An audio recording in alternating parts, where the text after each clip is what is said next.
নবীজির চোখ আল্লাহ দিয়েছেন এখানে দুইটা, বাট নবীজি বলতেন, এই সাহাবায়ে কেরাম শোনো, কাতার সোজা করো, সুন্দর হয়ে দাঁড়াও, কারণ আমি নবী সামনে যেমন দেখতে পাই পেছনে কি হচ্ছে এট দ্য সেম টাইম আমি তাও দেখতে পাই। তো কেমন করে দেখতেন? সাহাবায়ে কেরাম বলতো, এই যে পেছনে একটা সিসি ক্যামেরা, মোহরুন নবুওয়া, it was like a CC camera. নবীজি সামনে যা দেখতেন পেছনে কি হচ্ছে নবীজি তাও সচক্ষে দেখতে পেতেন। সুবহানাল্লাহ পড়েন সবাই। একবার নবীজি সাহাবায়ে কেরামদেরকে ডাক দিয়ে বলছেন, সাহাবায়ে কেরাম শোনো, তোমাদের মাঝে কারো হক কি আমি নষ্ট করেছি নাকি আমাকে ডাক দিয়ে বলো। সব সাহাবায়ে কেরাম চুপচাপ। নবী, হ্যাঁ আপনার হক, আমরা এটা কেমনে বলবো যে আপনি কারো হক নষ্ট করেছেন? সবাই চুপচাপ। তো একজন সাহাবী মাঝখান থেকে দাঁড়িয়ে বলছে, ইয়া রাসূলুল্লাহ, আপনি আমার হক নষ্ট করেছেন। নাউজুবিল্লাহ পড়বেন না?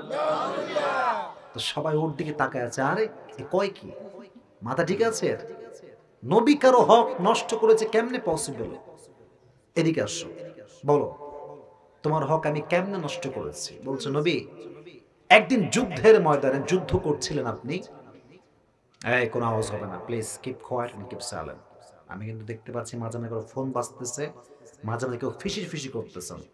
আমি নম্র মানুষ, নম্র থাকতে দেন, আমাকে রাগাবেন না, কারণ অনেক কষ্ট করে আসছি। আমার বাসা কিন্তু সেই রাজশাহীতে। I came here from Rajshahi.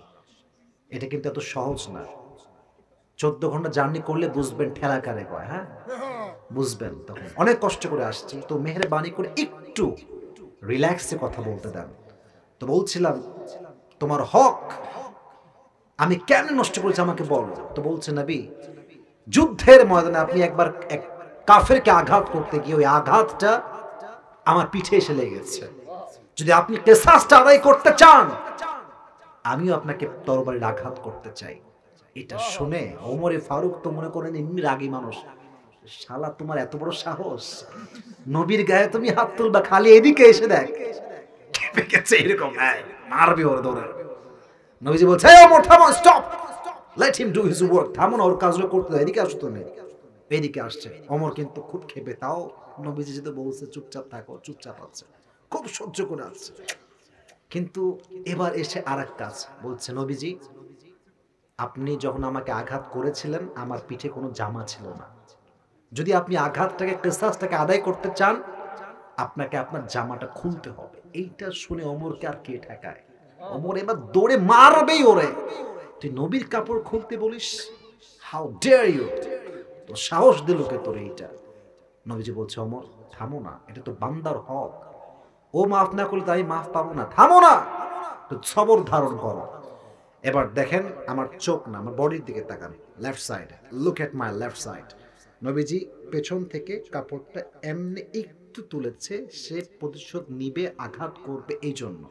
তো যখনই কাপড়টা তুলেছে, মোহরুন নবুওয়াত যখন একটু বের হয়েছে, ওই সাহাবী আঘাত করবে তো বহু দূরের কথা, দৌড় দিয়ে এসে নবীর মোহরুন নবুওয়াত সে চুমু খেয়ে ফেলেছে। চুমু খেয়ে চিৎকার করে কান্না, ইয়া রাসূলুল্লাহ আমি আপনাকে আঘাত কেমনে করব নবী হে, আমি আমার রবের কসম করে বলছি, আমার সত্তা, আমার বাবার সত্তা, পুরো ফ্যামিলির গোষ্ঠী আপনার জন্য কোরবান। নবী সবাই আপনার জন্য জীবন দেওয়ার জন্য প্রস্তুত আছে। সুবহানাল্লাহ পড়লেন না সবাই? আমি আপনাকে কোন বিবেকে আঘাত করব? আমি তো আঘাত করতে পারি না নবী। তো তুমি কেন নাটক করলা? নাটক তুমি কেন করলা আমার সাথে? বলছে, নবী আমি তো শুনেছি নবীর হাতের সঙ্গে যে হাত লাগে সে হাতে জাহান্নামের আগুনটা হারাম হয়ে যায়। তা আমার হাতটা আপনার হাতে লেগেছে, বাট এই ঠোঁটটায় কেমনে জাহান্নামের আগুন থেকে মুক্তি করানো যায় এটা আমি প্ল্যান করছিলাম। ভাবলাম যদি মোহরুন নবুওয়াত চুমু খাইতে পারি একবার, এই ঠোঁটটাকে জাহান্নামের আগুন স্পর্শ করতে পারবে না। শুধু এই ঠোঁটটাকে জাহান্নামের আগুন থেকে মুক্তি পাওয়ানোর জন্য আমি এত বড় নাটক করেছি। সুবহানাল্লাহ পড়লেন না সবাই আপনারা? কানা কাতিফাইহি খাতামুন নবুওয়া, নবীর পিঠের বাম পাশে ছিল খাতামুন নবুওয়া, তিনি যে শেষ নবী, তার পিঠে একটা সিল মেরে দিয়েছে একজন। আওয়াজ দিয়ে বলেন তো তিনি কে? এবার আসেন, নবীজি হাঁটতেন কেমন করে? হাঁটতেন কেমন? ইয়ামশি হাওনা, বিনয়ের সঙ্গে হাঁটতেন। এমন ভাবে হাঁটতেন মনে হতো এই পাহাড়, পাহাড় থেকে যখন মানুষ নামে একদম নিচের দিকে তাকায় তাকায় নামে, বিনয়ী হয়ে নামে। নবী যখন হাঁটতেন মনে হতো নবীজি উঁচুর থেকে নিচের দিকে নেমে আসছেন। সুবহানাল্লাহ নাই আপনাদের? অহংকার ছিল না। আর আমাদের ভাই, হায় আল্লাহ, 2-1 টাকা বেশি হয়ে গেলে পাটার মাটিতে পড়তে চায় না, ভাবে আর বাঁচে না। এলাকার খবর আমি জানি না, বাট আমাদের গ্রামে দেখেছি আমি, চেয়ারম্যান হইলে ওরে আর ধরে কে?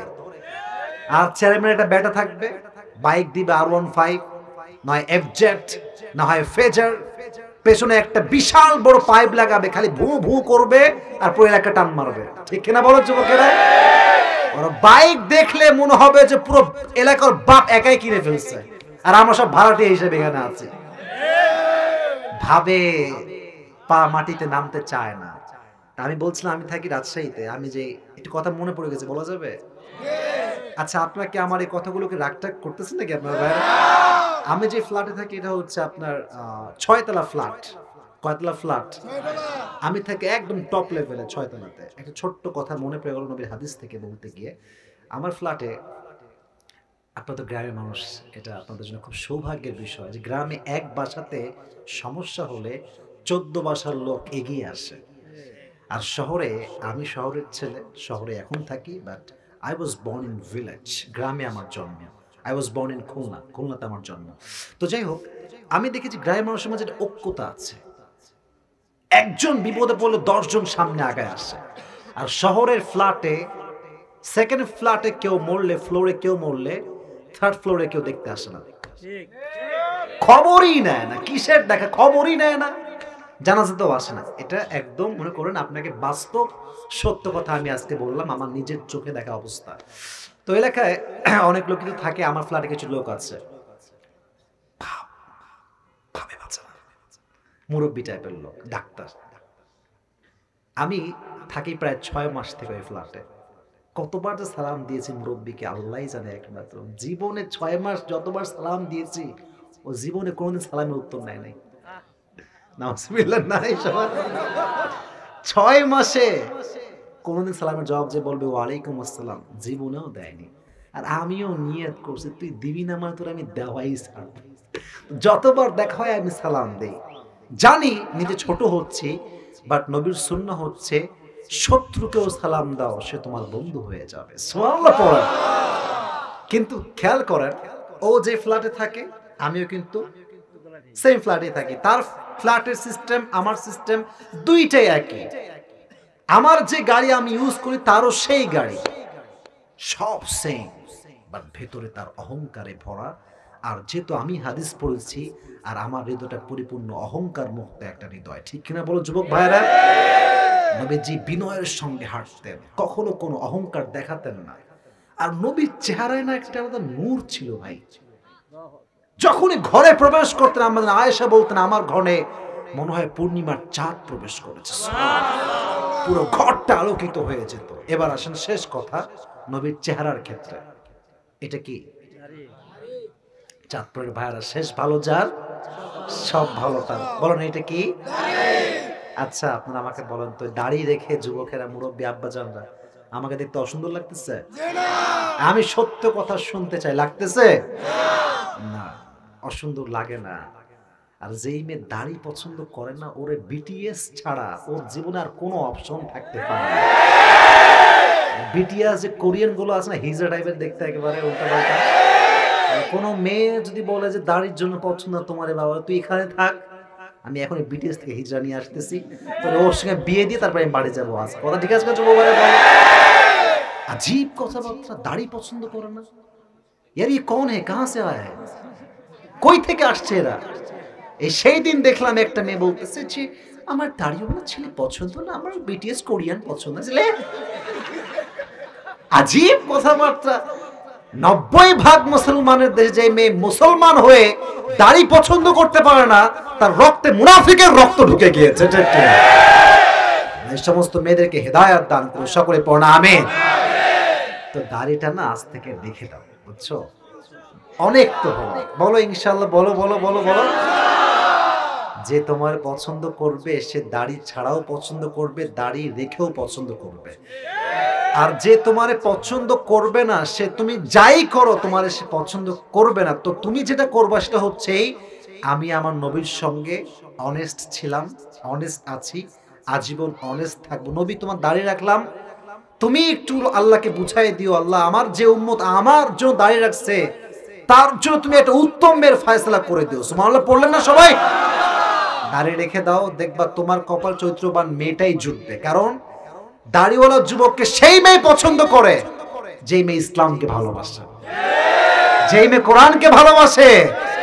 আর দাড়িবিহীন যুবককে সেই মেয়ে পছন্দ করে যার ভিতরে দ্বীনের অনেক কমতি আছে, ইসলামের ভালোবাসা অনেক কম আছে। যেহেতু আমাদের দাড়ি নাই, আমরা নিয়ত করছি যাদের দাড়ি নাই আজ থেকে আমরা দাড়িটা রেখে দিলাম।